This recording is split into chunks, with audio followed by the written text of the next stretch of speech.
ఒక సైకిల్ని ఒక కారు చిన్నగా తాకిందనుకోండి, అక్కడికి చేరుకున్న 10 మందిలో 9 మంది కారు వారిదే తప్పు అంటారు.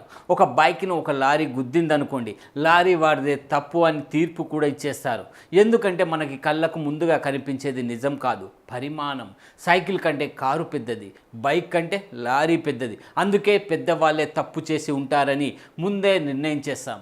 దురదృష్టవశాత్తు ఇప్పుడు ఇదే ఆలోచన మనుషుల విషయంలో కూడా మొదలైంది. డబ్బున్నవారు, సెలబ్రిటీ, పేరున్న వ్యక్తి, పవర్ ఉన్న వ్యక్తి, వీళ్ళలో ఎవరైనా ఒక వివాదంలో కనిపిస్తే చాలు ఇతనే తప్పు అని తీర్పు చెప్పడానికి మనకు ఒక్క నిమిషం కూడా తీసుకోము. అసలు జరిగింది ఏంటి, ఎవరు మొదలు పెట్టారు, రెండో వైపు ఏమంటుంది అనేది తెలుసుకోవడానికి ప్రయత్నించాం. ఎందుకంటే నిజం తెలుసుకోవడం కంటే తీర్పు చెప్పడం చాలా సులువు. అందుకే ఈరోజు సోషల్ మీడియా కోర్టుగా మారిపోయింది, కామెంట్ సెక్షన్ జడ్జిమెంట్ హాల్గా మారిపోయింది. ప్రతి ఒక్కరూ జడ్జిలుగా మారిపోయారు. ఇటీవల హీరో రాజ్ విషయంలో కూడా సరిగ్గా ఇదే జరిగింది.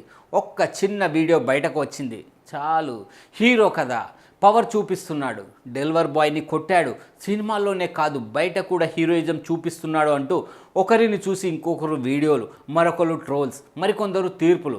ఎందుకంటే ఈరోజు సోషల్ మీడియాలో నిజం కంటే వ్యూస్ విలువ ఎక్కువ. కానీ ఒక్కసారి మన ఇంట్లోనే ఈ సంఘటన జరిగిందని ఊహించుకోండి. మీ ఇంటికి మీరు ఆర్డర్ చేయని ఫుడ్ వస్తుంది, మీ అమ్మగారు తీసుకుంటారు. కొద్దిసేపటి తర్వాత అదే డెలివరీ బాయ్ తిరిగి వచ్చి ఫ్రీగా వస్తే తీసుకుంటారా అంటూ మీ అమ్మతో దురుసుగా మాట్లాడితే, మీ కుటుంబ సభ్యులను అవమానిస్తే మీరు ఏం చేస్తారు? చేతులు కట్టుకొని నిలబడతారా, లేక మర్యాదగా మాట్లాడండి అని ముందుకు వెళ్తారా? మనస్సాక్షిగా సమాధానం చెప్పండి. అఖిల్ రాజ్ కూడా అదే చెప్పాడు. ఆ రోజు తమ ఇంట్లో ఎవరు ఫుడ్ ఆర్డర్ చేయలేదని, తన ఇంట్లో వాళ్ళు తీసుకున్నారని, కొద్దిసేపటి తర్వాత డెలివరీ బాయ్ తిరిగి వచ్చి తన తల్లిని దుర్భాషలాడాడని, కుటుంబ సభ్యుల మీదకి గొడవకు వచ్చాడని, ఒక కొడుకుగా తన తల్లిని కాపాడుకోవడానికి మాత్రమే మర్యాదగా మాట్లాడండి అని మందలించానని వివరించాడు. అంతేకాదు, నేను ఇంకాస్త సంయమనం పాటించి పోలీసులకు ఫిర్యాదు చేయాల్సిందని తన వైపు జరిగిన తప్పును కూడా అంగీకరించాడు. కానీ అప్పటికే సోషల్ మీడియా తీర్పు చెప్పేసింది.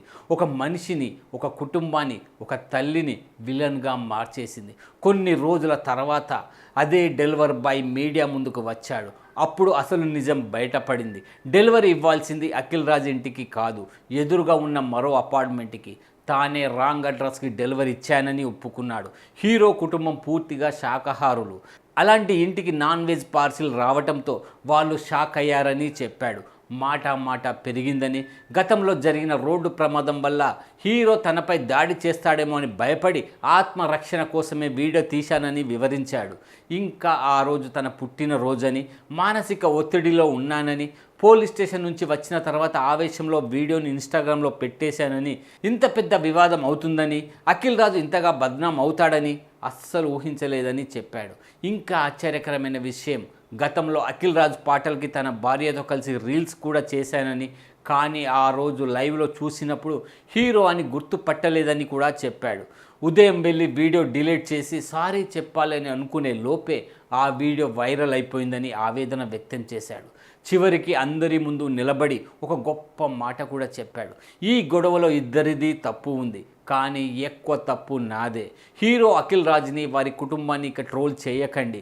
నేను చేసిన తప్పుకు ఎలాంటి చట్టపరమైన చర్యలు తీసుకున్నా ఎదుర్కొంటాను అని బహిరంగంగా క్షమాపణ చెప్పాడు. అంతలోనే ఇంకో ప్రమాదం జరిగిపోయింది. ఒక్కసారి ఊహించండి, ఆ కారులో అఖిల్ రాజ్తో ఆయన తల్లి ఉంది. బయట కోపంతో అరుస్తున్న యువకుడు, చుట్టూ ఉద్రిక్తత పరిస్థితి, లోపల ఒక తల్లి భయంతో వణికిపోతూ, దేవుడా నా కొడుక్కి మాకు ఏమీ కాకూడదు అని దేవుడిని తలుచుకుంటూ కూర్చుంటే, ఆ భయాన్ని, ఆ కన్నీళ్ళని తీర్పు చెప్పిన వాళ్ళు గమనించారా? ఒక్క తల్లి గుండెలో ఎంత భయం నింపామో ఎవరైనా ఆలోచించారా? ఇప్పుడు నేను ఒక ప్రశ్న అడుగుతున్నాను. అఖిల్ రాజ్ కరెక్టా, డెలివరీ బాయ్ కరెక్టా అని నేను చెప్పను. అది చట్టం చెబుతుంది, నిజాలు చెబుతాయి. కానీ అందరూ చేసిన తప్పు మాత్రం స్పష్టంగా కనిపిస్తుంది. ఒక్క వీడియో చూసి ఒక మనిషిని తీర్పు చెప్పేశాం, తర్వాత నిజం బయటకు వచ్చినప్పుడు అదే స్పీడ్లో ఎంతమంది సారీ మేము తప్పుగా అర్థం చేసుకున్నామని చెప్పారు. మన సమాజం మారాలంటే ముందుగా ఈ ఆలోచన మారాలి. డబ్బున్న వాడిది తప్పు, సెలబ్రిటీ కాబట్టి తప్పు, పేరున్నవాడు కాబట్టి తప్పు అనే ఆలోచన పోవాలి. ఒక పేదవాడి మాట వినాలి, అలాగే సెలబ్రిటీ మాట కూడా వినాలి. ఒక ఆరోపణ వినాలి, అలాగే వివరణ కూడా వినాలి. రెండు వైపులా విన్న తర్వాతే మన అభిప్రాయం చెప్పాలి. అప్పుడే మన సమాజం నిజంగా నాగరిక సమాజం అవుతుంది. గుర్తుంచుకోండి, ఫేక్ న్యూస్ కంటే ప్రమాదకరమైనది అరసత్యం. ఎందుకంటే అరసత్యం ఒక మనిషిని, ఒక తల్లిని, ఒక కుటుంబాన్ని సమాజం ముందు నేరస్తులుగా నిలబెడుతుంది.